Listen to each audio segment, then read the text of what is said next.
Yay. Hi, Brittany. Hey, Megan. I'm so excited for this conversation. Ridiculously excited.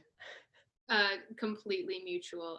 I love connecting with you. I love like all the space I feel in my heart around these connections that maybe even haven't like actually manifested yet in the physical, but like I feel all the potential for connection with you. So this really just feels like a treat to sit down and like that we've created this space feels so nurturing. Oh, I love that. Ditto. So, if anybody hasn't listened to the podcast before, I did record one with you and Connor, and that was about a year ago. Wow. So please go back and listen to that one. Yeah, I know, isn't that crazy?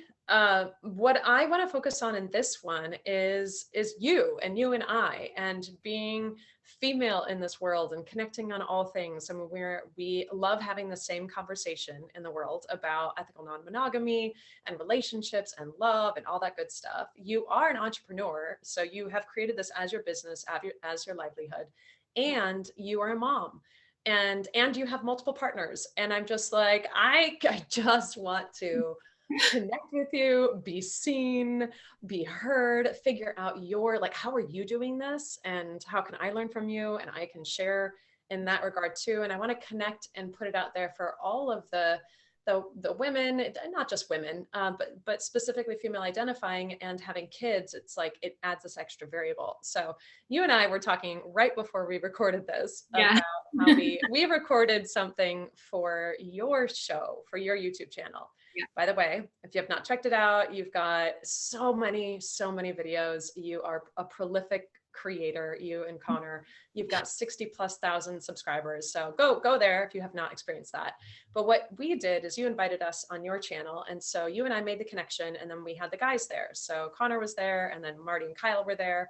And they had a beautiful conversation. And obviously we were all talking, creating the space. But what I said to you was, we're more the context holders. Like, we created the space for the content to be there, and the guys were making beautiful connections. Yeah. So it's, I mean, I'm just going to leave it at that. I just said a whole lot. I'm going to see what is resonating for you in that.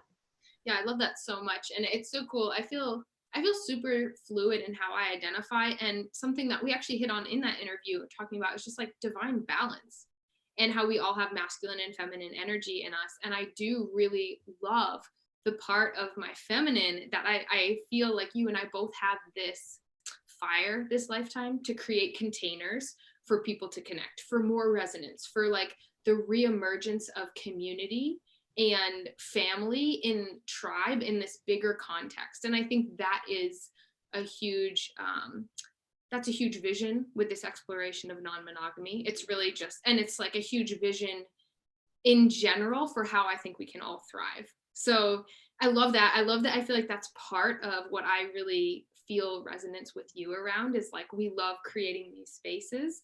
And it really felt like this was something that was just like a hell yes for you and me, like super easy, quick to set up. We're like, yes, yes.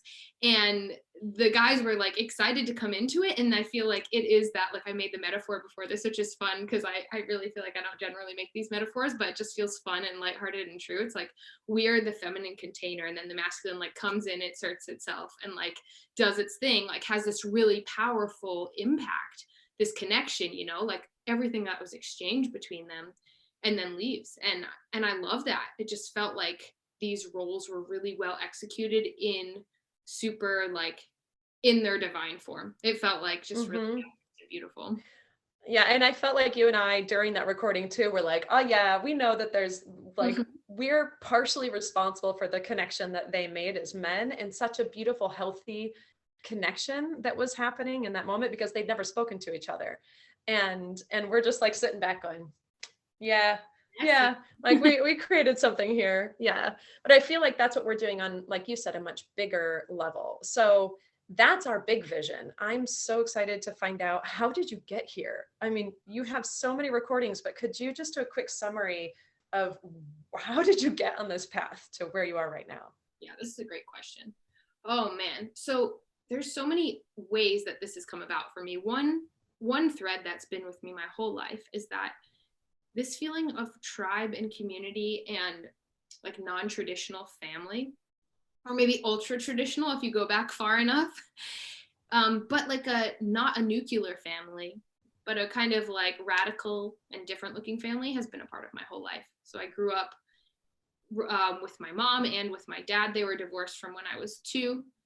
And I had step siblings and step parents and family or friends that lived in our homes as family members. And just like a lot of this, like doors are wide open, different people are coming and going. You know, my mom taught our best friend's family's kids how to drive. Like I taught their younger sibling how to ride a bike. Like a lot of that interweaving, like always at that friend's family's house, like just a lot of co-parenting across families, and also sharing of resources and time and energy.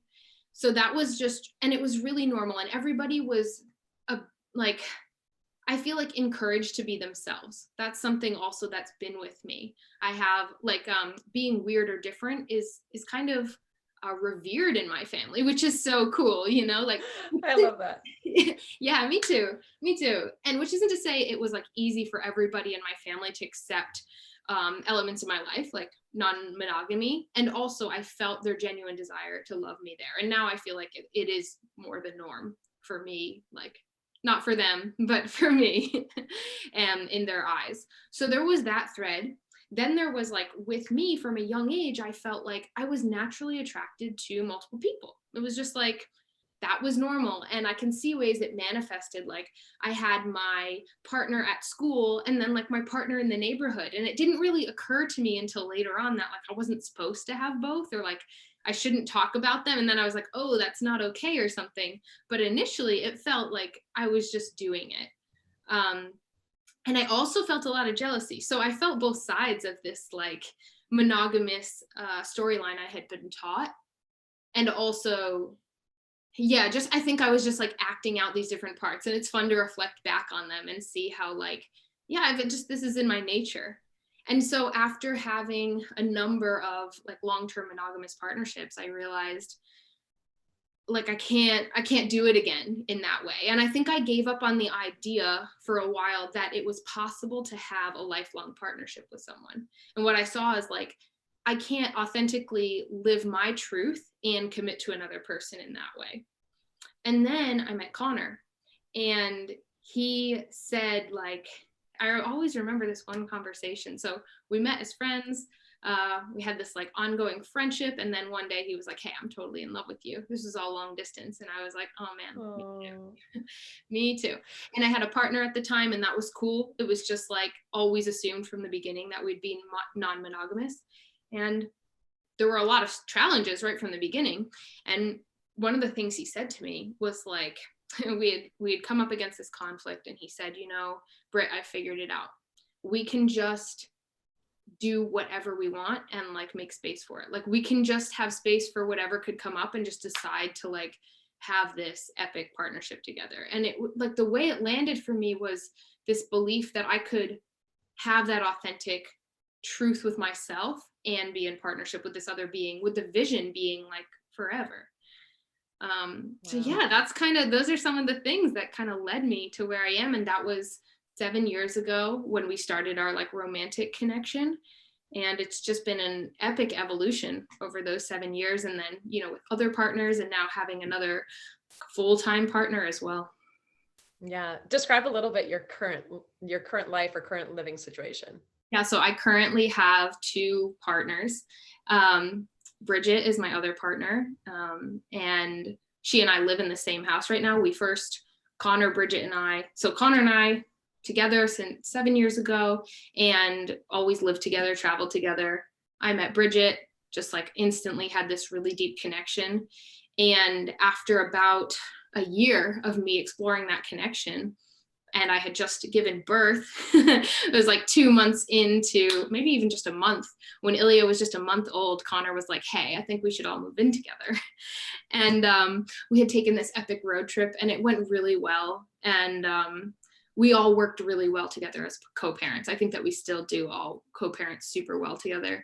We're all such badass beings and badass leaders. And so we jumped in head first, you know, and upon like reflecting back on that, I can see a lot of ways that like, I wasn't necessarily checking in with all of myself when I said yes to that, because I think at the time what was coming up for me was like, I really wanted more time with Bridget. And I didn't know how to create space for that in my relationship with Connor, because it was like I was already kind of pushing us to new limits of like, I'm spending more time with this other person than we've ever shared with other people. Like I'm feeling more love and connection than we've ever shared. And it felt like he was constantly being stretched and I was constantly like wanting more. And so when he presented this thing, like, let's all move in together, it was like, okay, I'll do anything to like be able to spend more time with this person. And it made a lot of sense in terms of parenting. But like really on a deep level, what I thought was like, that's crazy. Like you guys have so much more to develop in your relationship. And I had so much more to develop, like in being in connection with both of them. Because I felt kind of like frozen sometimes, like not sure what my role is when we're all together. Oh man, but we're all. I can so relate. Yeah, I'm so relate. Yes. But we jumped in and we did that for like a year and a few months, close to a year and a half. And then Connor was really like, I need to honor myself. And he chose to move out. So Bridget and I still live in the home that we all moved into together. Connor moved out. He ended up getting a house half-mile down the road in the same neighborhood. And now I share my time. So I'd say this is my primary home. And I also am over at Connor's a lot. And we like all share a rotating schedule with time with Ilya and me having time with both of them. Yeah. I mean, I can so relate and love you for that spirit where you're just like, let's try it out. Let's do it. Let's see what happens. There's no better way to learn. I mean, we did that. And in all honesty, I kind of had the same scenario. We had sold our house in Chicago, didn't even have a fixed location. And I still wanted to maintain a relationship with Kyle as we were traveling. So Marty was like, well, why doesn't he just come travel with us and stay with us? And so we were kind of in that forced position as well. And again, like that learning curve is so intense because, those relationships are still getting sorted out. I was still developing the relationship with Kyle. Marty and I were still going through the changes, and Marty and Kyle were forming a relationship. So in polyamory, it is exponential, the relationships that you're dealing with. So, but I wouldn't change anything. I wouldn't change anything. I mean, that's the moral of the story. I'm so glad that we traveled together. I'm so glad we lived together. We lived together for 5 months with Kyle and Marty and my kids in New Zealand. That was after traveling a whole bunch. And then here, when Marty was reestablishing his relationship with his partner, when we moved to Costa Rica, she lived with us for 3 months. But that was crazy because they were still sorting out their relationship. They hadn't lived together. They hadn't seen each other in a year. So it was like, I mean, now I feel like we've got a really good living situation right now. Marty and I are together with the kids, and then both of our partners have separate places, and we just kind of go back and forth, and sometimes we're all together, but we kind of had to go through that learning curve. And I don't know if there's another way. I mean, looking back on it, it's kind of like you don't know what you don't know. And I love that part of me and that part of you that's like, well, let's try it out. Let's see how it goes. Wow, I love hearing about that. That's the kind of stuff that I'm just so excited to hear about from you, like that wisdom, storytelling too, like wisdom of shared experiences through these stories. And yeah, thanks for sharing that. There's so much resonance there. Oh, okay. So I have another question for you because this is another parallel. Because we both have our livelihoods, our ability to earn money it's kind of through our relationships. It's through what we've set up here. So I'm wondering for you, if you ever hit moments like I hit when Marty and Kyle stopped talking to each other for about 4 or 5 months. I felt like in a really hard spot. And I was doing my best to try and maintain both relationships, right? Both like individually with Marty, individually with Kyle, and realize, oh my God, Amory is us. Like it's all of us. And I talk about insecurity. I was like, oh, what did I do? I like tied all of this together. And I was really trying to maintain a space of, okay, this is going to be okay. Our relationships are going to be okay. And do I have to dissolve Amory? Like what does this become? And I'm luckily I just held out. I was like, I'm going to keep doing my stuff. I'm going to do self-love. I'm going to do all the stuff I can do, and then trust in the universe that it's going to work out somehow. But have you ever hit moments of insecurity in that realm?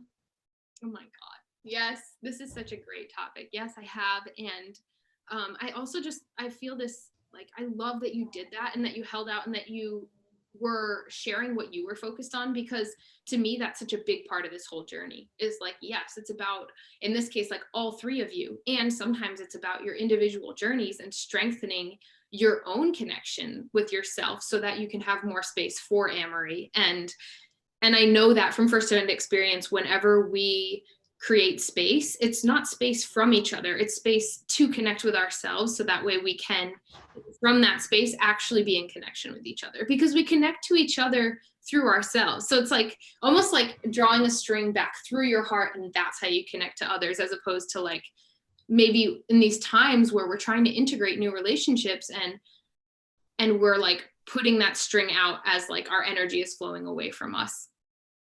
Yeah. Oh my gosh. Those are wise words. Those are very wise words. Yeah. We connect to others through ourselves. Totally. And yeah, it is so much this journey. I just keep coming back to myself again and again and again. And like, where are my fears still? Where am I feeling insecure? How is this working for me so I can become more secure in all that I am, so that no matter what happens, that I don't have to blame or resent or, put my energy out, because even that energy is energy lost, right? So if I'm looking at my partners and I'm blaming my partners, I'm resenting my partners, that is literally life energy that I'm like, here you go. I'm going to be angry at you. So take all of my energy. So I can't do anything. And I'm going to sit here disempowered. So I had to, during those 4 or 5 months, I had to keep calling that energy back to me, being like, Megan, no, seriously, no blame. Like what is that going to serve you? Blame, resent, anger. I had to keep learning, and I'm still learning, I think, keep learning how to process that and to use that energy for me to be the creator.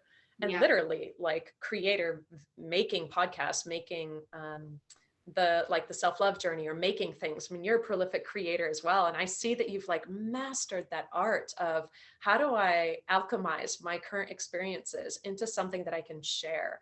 So is that something that's really formal for you? Did you learn it? How did you learn that? Because I feel like I'm still learning, and I look at you as a very big example and inspiration.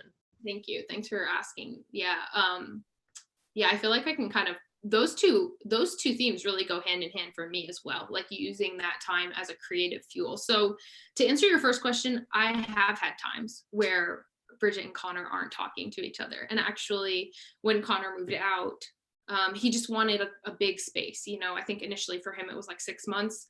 And then just like, I think it ended up being a little more than that, just to not have to be in connection with Bridget every day. And I think something like, this is my observation and my analysis of their relationship, was like that they sometimes felt like forced to be around each other or have a connection because we were all living together and they were choosing to connect with me. And I think I had this feeling that like, in order for me to have relationships with them, I needed them to be in connection. Mm-hmm. And I remember you speaking to something similar on our call, and it was so liberating for me to find like, no, actually I don't, because for so long my biggest fear was like that they wouldn't have a connection, or that like somehow things would like break apart. And I just felt like I wouldn't be able to handle that. And actually it ended up being the best thing for all of us, because I think what I needed was to strengthen my connection with myself, and then individually with them, and to not have it be like I'm depending on this person to connect with this person for my security. Like that's crazy and totally disempowering.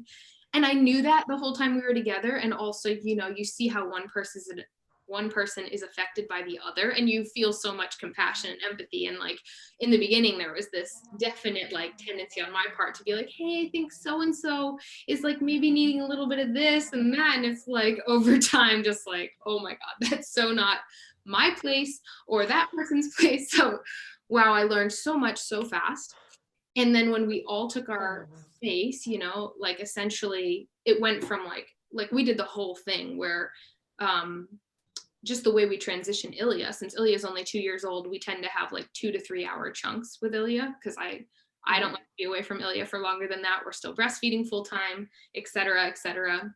So that means like I started doing all the transitions. So it was like, if Connor would have Ilya and Ilya would go to Bridget next, like I would create that transition so they didn't have to be in contact. So like originally it was like a lot of work, and now it's just like our flow and it works great.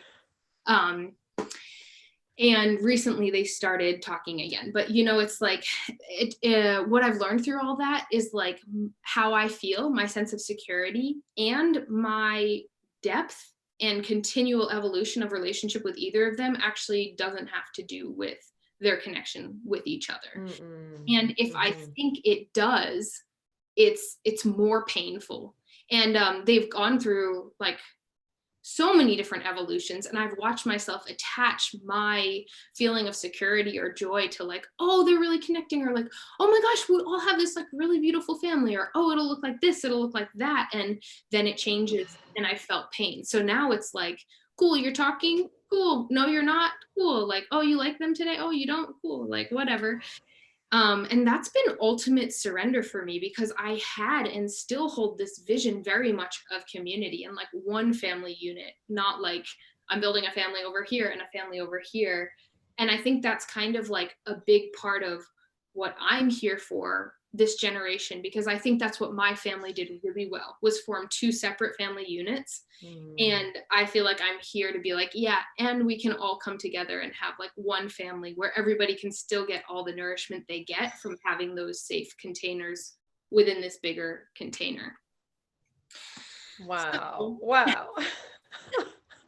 So that's still my vision, and I think it's both of their vision too. And you can't rush those kind of things, because we are exactly where we are because of so many factors, and everything they perceive or any fear that they have come up or are working through, or any sort of like trust that they need to foster within themselves and their relationship is absolutely right on point. So there's like nothing for me to finagle there. Like it's all just authentic truth, like working itself out. So with all the energy that I was putting into like trying to do something that's none of my business, I've gotten to like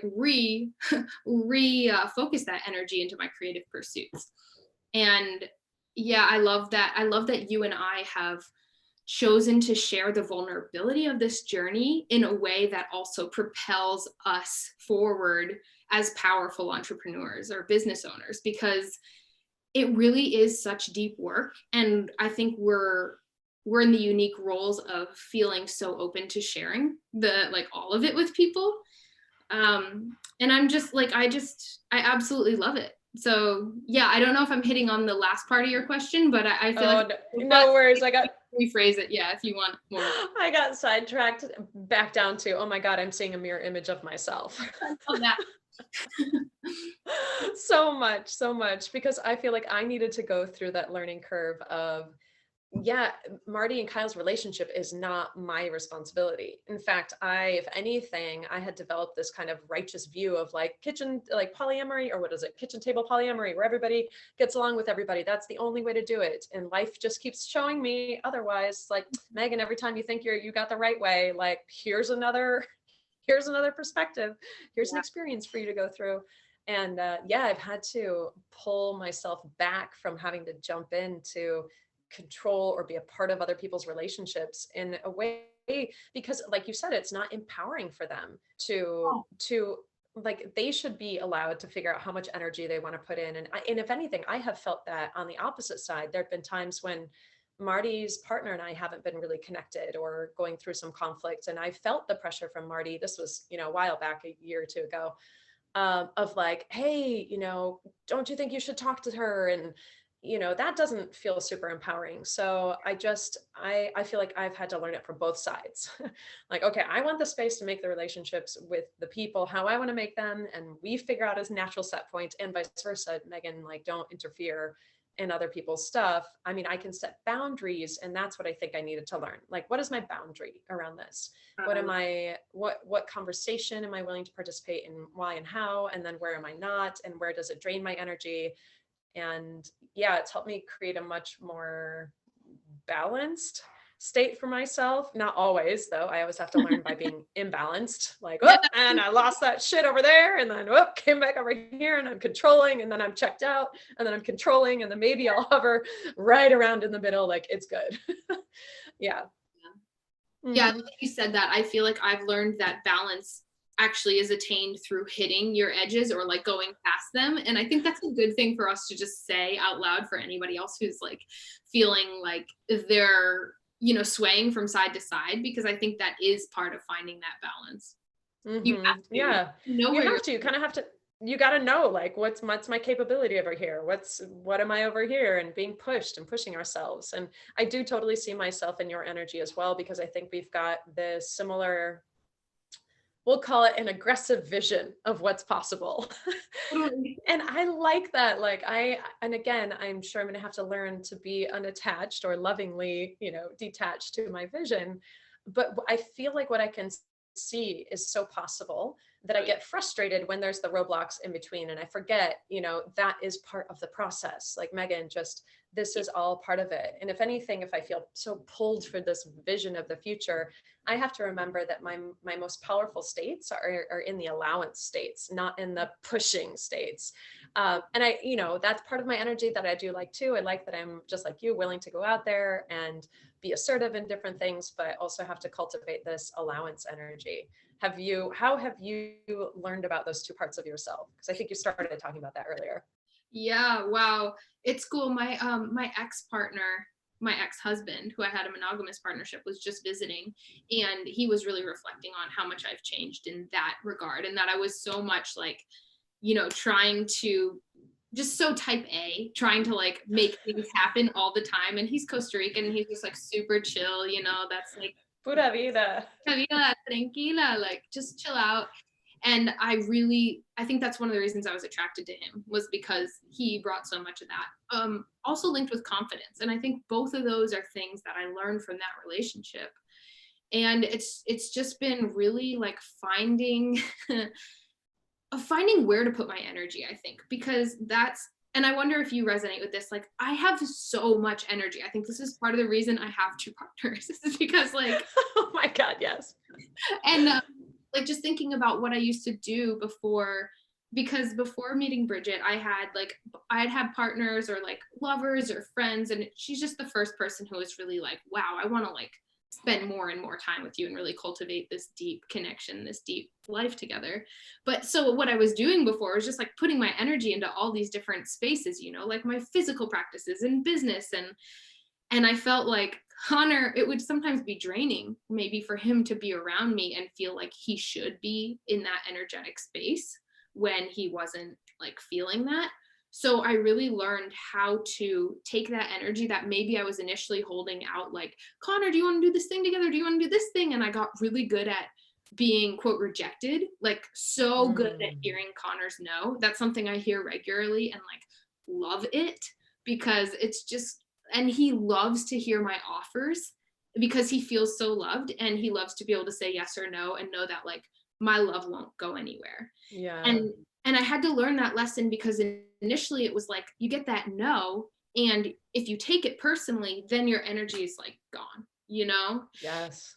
And so then it's like no creativity, no creative pursuits, like, and so instead what I've learned is like a kid, you know, who's not accustomed to taking things personally. It's like, hey, do you want to play? No. Okay. Like, I'll go do this other thing. So I've learned that, like, cool, thank you, thanks for letting me know. Like, I have the confidence and the excitement about so many other things. I'll go do this other thing instead. And I've really harnessed the power of that for business as well.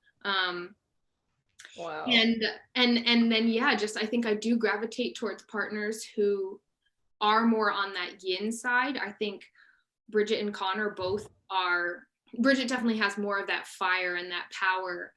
And she also like definitely more in that restful space than I am. Like, she helps me remember to prioritize self-care in a certain way that I wouldn't necessarily, you know, like remember to like take a bath or like just have that sensual time or like whatever it is. So maybe that's one of the ways that I find that balance, because I am naturally like an action-oriented person. I want to do a lot of things. And yeah, the people around me really help me remember to stay balanced, because I will prioritize relationship. And if my partner like, I want to watch a movie, or I want to do like other things that I wouldn't normally do, it helps me say yes to it. I could just say ditto, ditto. And I was laughing to myself as you were talking, thinking it's probably really great that I have two partners, because I think I don't ever want to say I'm too much, but like my energy can be so intense. I'm sure Kyle and Marty would agree. It's actually really good that they both get time separate. Yes. And that's why I'm actually loving this relationship, or the not only the relationship, but the living arrangement, because I get part-time with Marty, part-time with Kyle, and part-time by myself with the kids. Love that. And Yeah. I'm just like, that feels so good. And yeah, and I'm like, maybe it is really great. I spread out my energy a little bit. And yeah, and I do also have partners that kind of calm me down more. I mean, Kyle definitely chills me out more. Marty and I used to joke that our love is ambitious love. But I think he's also exploring that self-care and that, and that calm, and yeah, that piece as well. So, okay, I have to ask you about what changed for you when you became a mom. So a lot of things were happening in your life at that time. And I know you said that was right when, shortly after Elia's birth, that you decided to move in with Bridget as well. And I'm sure there's just so much changing during that period, but what changed, and how have you been processing that as you grow individually and in your relationships? Yeah, thanks for asking that. That's such a fun question. There's so many things that have changed. And what came to mind, here are a couple things that came to mind when you said that, was like, the first one is like, I got another partner. Like, so it's like my partnership went from like having myself, Connor, and Bridget to like also having Ilya. And Ilya being, Ilya's 2 years and 2 months now, but for so long, a newborn baby like really needs that. And with the vision I have for how I want to be Ilya's mom, it's really just like being there for them whenever. So that's the biggest change, is that like, and I think I foresaw this. I remember Connor and I talking about this before getting pregnant. I remember saying, Connor, I'm not going to have the same energy available to give to you that I did once. And we acknowledge that. And also the reality of that is really different. So like, and just on a practical level, there were so many times, especially all living together, where there'd be something coming up all the time that people wanted to process. And it was like, how available can I really be while also like seeing to this baby who needs me and like isn't really available to have an in-depth conversation right now. So that was huge, just feeling like so much of my energy and resources were now going to this child, which was really life-giving for me, and also just dramatically shifted what I'm available for in relationship. And that's something I love about our partnership, because right from pregnancy, I realized, like, when I was really nauseous in the beginning of pregnancy, I was like, Connor, I don't want to cuddle. Like, I don't want to touch. Like, please go hang out with, like, I'm so excited that you have people that like you can cuddle with and make love with, and like, I support that, and like, don't touch me right now, So it's just like, just needing to put more energy into myself and Ilya. And I also think that's one of the reasons I attracted Bridget, who is such a caregiver. And I was pregnant when I first started connecting with her. And she's so good at nurturing me in this specific way. And Connor's good at nurturing me in this other specific way. And it's so complementary. So I feel like, that's also something that's been really powerful. So that's like a big shift, is just like I don't have the same energy available for those relationships, or like time and energy, or for my friendships. Like, oftentimes when I'm making plans with friends, it's like, cool, I'm available to meet at this time with Ilya. Like, I have 6 hours a day right now where I don't have Ilya. And I know I do business, mindfulness, and movement, and that's like my day. And otherwise it's like, I'm connecting with people, I'm connecting with my partners one-on-one after Ilya's asleep. And that's kind of non-negotiable for me. And I have some wiggle room for like, oh, okay, we want some spontaneity to make love during the day or whatever. And also I know that means like my movement, mindfulness, or business takes a hit. So it's made me have to be super great about time management. It's also shifted how I connect with the rest of the world, because in any time that I have that doesn't fall into those 6 hours, or like after Ilya goes to sleep and I'm like sharing intimate time with my partners, I'm no longer connecting with new people, or like having fiery like love making with a new person, or just like going out late at night and doing acro jams. So like, yeah, just my identity in the world, if I were to like name an identity for me, it's much more like mother first, and then partner, and then like business person. And I think it used to be, I mean, I didn't have that mother role, and all of a sudden it's taking first place. Yes. Oh my gosh. And it continues to shift as your child Yeah. grows. Or in my case, my kids will be 6 in 2 weeks. And when they were born, I mean, my world flipped upside down. I went from not being a mom to being a mom of 2 I at the just can't same even time. mind. Did you guys know you were having 2, by the way? We did. We had to do IVF. I really wanted to be a mom. I really wanted to have kids and have this Yeah. experience and bring life into the world. And luckily, on the 3rd try, we had got pregnant with twins. So it was huge and life changing. And at that time, it was only Marty and I, and we were monogamous. And it was still such a huge shift. So and in some ways, I was reflecting on this. I think just yesterday in a conversation that our world, oh yeah, because I was on a polyamorous parenting panel and we were Oh, yeah. discussing things, and I'm like, oh, for kids, it doesn't actually make a difference who you're living with. It's just another adult. For kids, they're not thinking, are you having sex with this person or you're not? No, they just know this is the person that I play Legos with. This is the person I can roughhouse with. Like, this is the person that will give me some treats. Like, that's all they know. And so we were, for the first 2 years, we had an au pair from Brazil live with us. But I was so jealous, Brittany. I was so jealous of her because I was working full time and she was raising my babies, because I had to leave by like 8 a.m. and then I got home by 6 p.m. And it was, I didn't understand it. My kids were 3 months old when I went back to work. Wow. And I was ridiculously jealous of her, and Marty couldn't understand, and I didn't have the language. I didn't even know what was going on, except I just felt like all the time with her. And I wish I had known then what I know now. But in reality, that's really when I started to process my feelings of jealousy. It was really to understand, like, okay, my babies are better off with, it's more love. This woman loves them.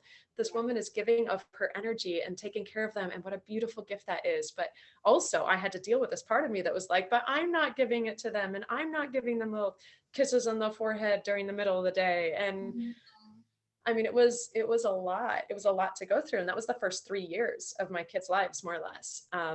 So at the time, I'm trying to think of my own timeline and when things started to shift. It was, I knew I wanted more time with my kids. And that was around the time where we were like, oh, our life in Chicago is just not working. Like, we can't afford it. We don't like it. It's not working. We need to like hit the reset button. And that's when I basically, so that was a really big shift as well, because like you said, when you know that you have 6 hours to yourself, that's really important time. And that's, you have still an identity for yourself during that time. And then when you don't have any time for yourself, or it's, an hour piecemeal here or there, that's a huge shift as well.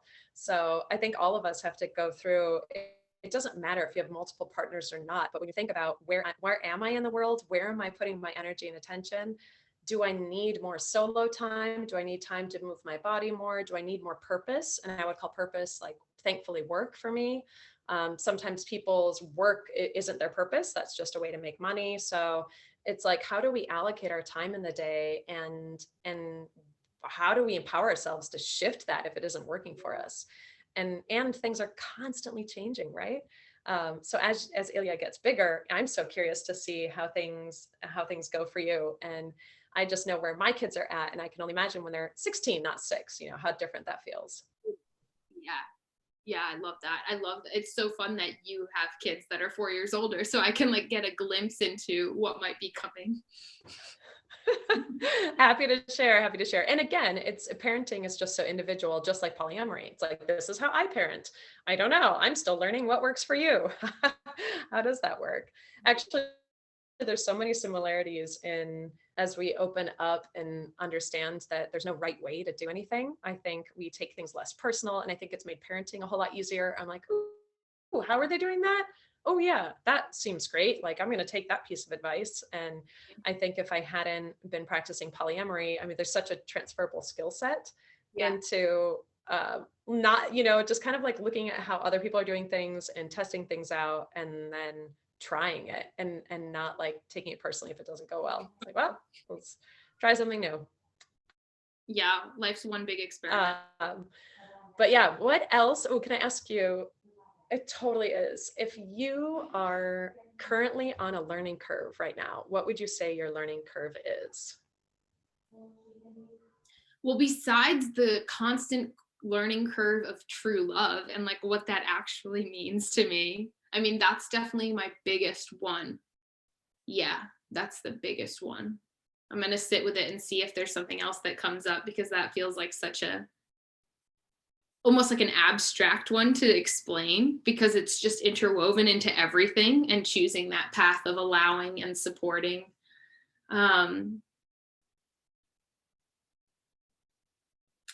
No, that's really what it is. And it just shows up in so many different ways, Megan. It's like, is it myself that I'm having trouble resisting, like that I'm fighting against right now? Or is it a reality I'm having trouble accepting? Or is it like something I'm perceiving about my partner, or the reaction they just had, or like the reaction I just had? And it's all the same thing. And what I'm learning is like, it already happened. It's not helpful to resist what already happened. It doesn't make a difference. It's just painful. And like, I can judge it all I want, but it's not going to change it. And actually, like, yeah, having judgments is painful, because ultimately what I get to decide is how I feel about things, not even what happens. So Mm-hmm.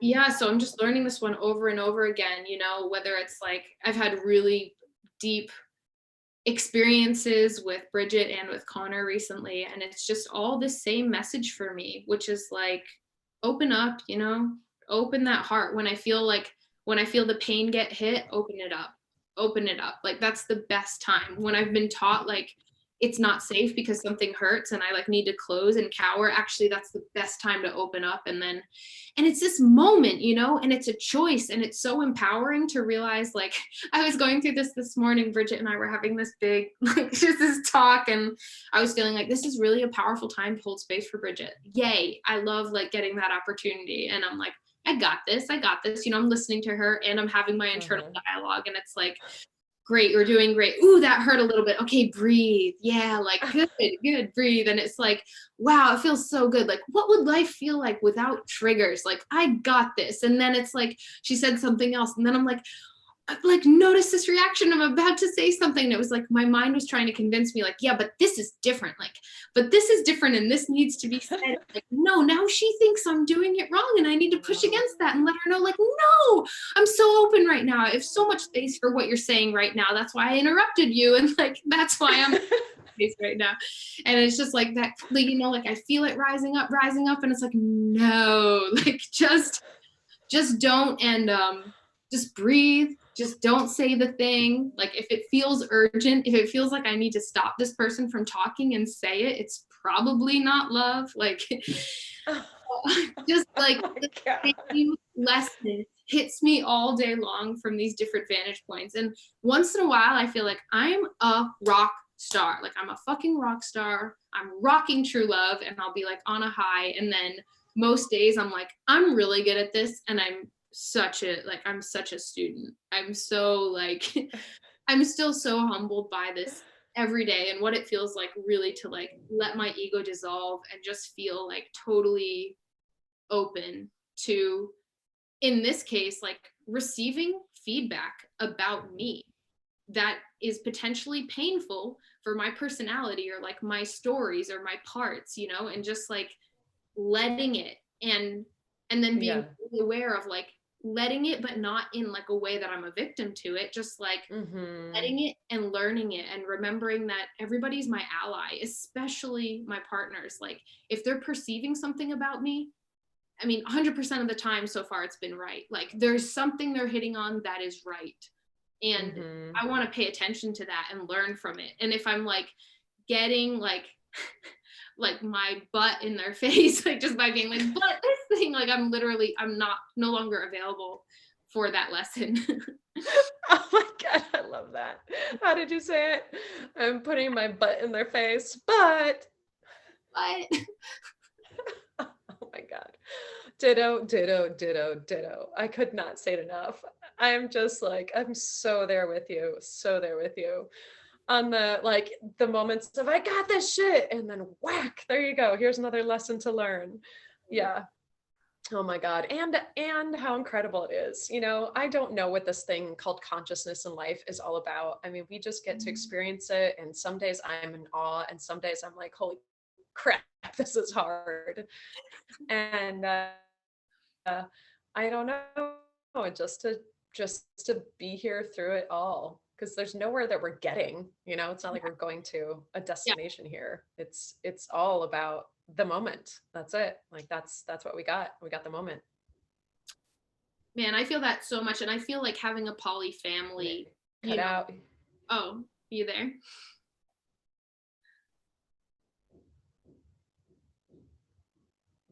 How about now? Good ish. It's kind of choppy. Yeah, wait for it. It should come back.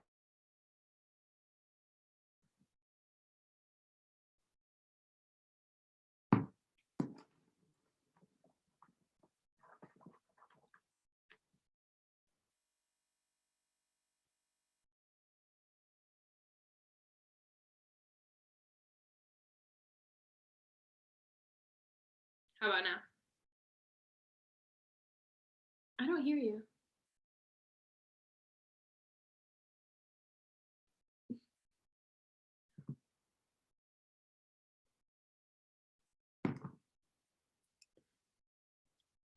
Yeah.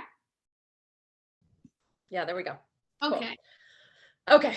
I think I got the most of that. And we could just transition into, I mean, this has been such an incredible conversation. I feel like we can keep talking for hours and Oh, days. And I so appreciate your take on life and your willingness to just be out there and share your story with the world. I think if this is your first experience of Brittany, please enter the world of yeah. Brittany and Connor, enter the world. You can find them on YouTube. Do you also have a podcast? You know, I do have a podcast. It's really updated if you're interested about my journey through pregnancy and like ready Mm. that. And then since then, I've recorded some on like polyamory and true love. So there's some stuff there, but I wouldn't say it's like a thriving, up to date podcast at all. No Yeah. worries. And I do like your focus on health and wellness as well. We could have a whole other conversation about that. Maybe we will at some point. But for right now, do you have any final closing thoughts that you want to share with the Amory audience? You know, just one out of many, I'm sure. Oh my gosh. Really, I feel gratitude because I imagine you know, Megan, too. It's like when you start this kind of sharing, you're just like, it's you and a microphone or you in a video camera. And I always like just envision on the other side these people who are like feeling great resonance and that it's adding value in a way that like I was hoping to have. I was hoping for more guidance when I started my journey. And I didn't have it and just started sharing. And the magic of it is that people showed up. And so, to the people who are listening, it's like, you make this possible. And like, we really are all growing together. And maybe we don't always hear like your voices, and your presence is so powerful. And I feel such immense gratitude. I love what I do. I have the vision that everybody can do what they love and share that with the world, like from this real like inspired space, and that we can all thrive like giving and receiving in that way. So yeah, I'm just so grateful to be on your podcast, get to connect with your audience more. I love what you guys share. I feel like such deep resonance. I feel like we're creating such similar visions, and it's like all one big vision. I'm excited to connect with you more, and with your audience more. So it's just a lot of gratitude and a lot of excitement about what we're doing, all of us. Yeah. Oh, thank you. Yeah. And we might plant some seeds because I think Kyle and Marty and Connor may do a conversation as well. Yeah. So we'll just keep letting this evolve. It feels like a really beautiful friendship and connection. And hopefully I get to see you in person at some point. So I can That's, have that on my wish list. yeah. But thank you so much for sharing yourself. And I so, so, so appreciate your time. Thank you, Brittany. Thank you, Megan.